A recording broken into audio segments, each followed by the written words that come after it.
আজি প্রভাতে রবির কর কেমনে পশিল প্রাণের পর, কেমনে পশিল গুহার আধারে প্রভাত পাখির গান।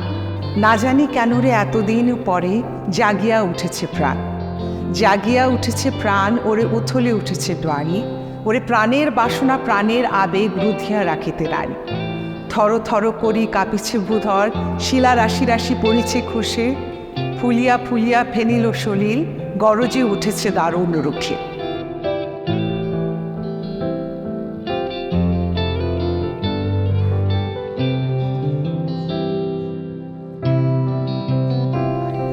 ম্যাম সাউন্ড ওয়ালাইকুম আসসালাম। আমাকে চিনতে পেরেছেন ম্যাম?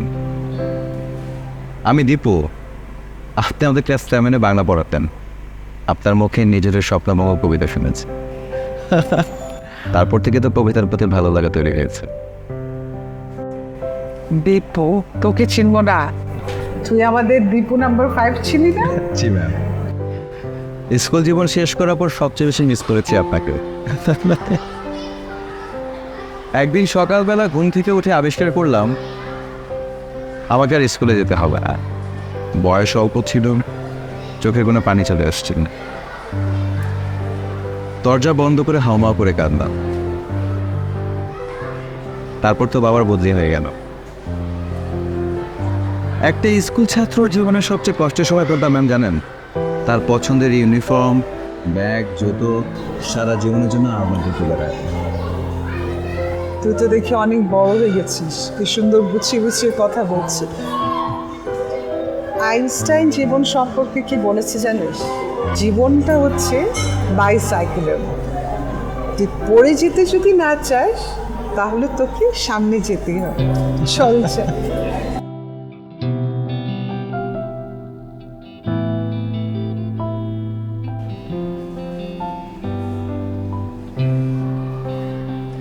বিসিএস ভাই আমার কাছে জানতে চেয়েছেন আমার জীবনের সবচেয়ে বেশি অনুপ্রেরণা কারা দিয়েছে।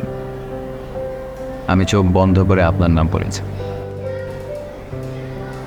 আরও বলেছিলাম আপনাদের ক্লাসে সবার কাছে জানতে চেয়েছিলেন আমরা বড় হয়ে কে কী হতে চাই।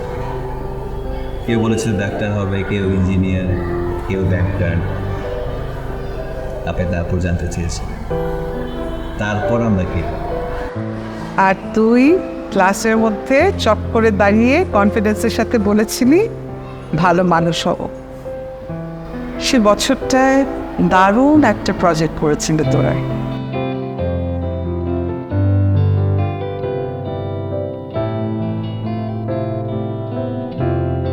তো মনে আছে মাত্র 7 দিনে 10,000 গাছ লাগিয়েছিলি তোরা।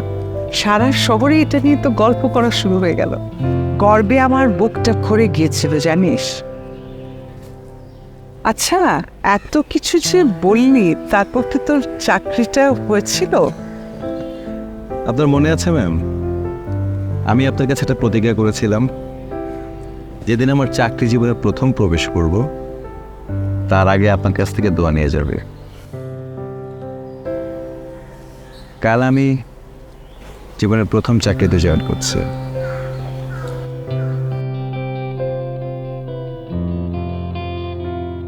আমাকে দেয়া প্রতিজ্ঞা তো রেখেছিস, কিন্তু তোর আরেকটা প্রতিজ্ঞা জমা আছে, সেটার কথা মনে আছে? আরেকটা প্রতিজ্ঞা ম্যাম মনে পড়ছে না। আচ্ছা, আমি কি হেড স্যারকে কোনো কথা দিয়েছিলাম? তাহলে পিয়ন চাচাকে? আরে না, একটু ভালো করে মনে করে দেয়। তুই তো আমার মতো এতটা বড়িয়ে যাসনি, তাই না? চেষ্টা কর মনে পড়বে। আচ্ছা ঠিক আছে, চল তোকে মনে করিয়ে দিই।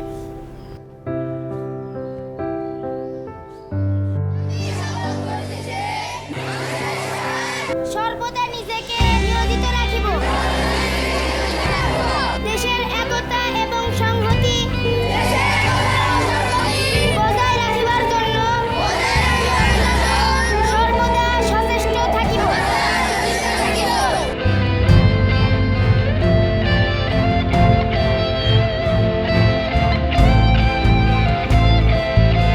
আজ আসি ম্যাম।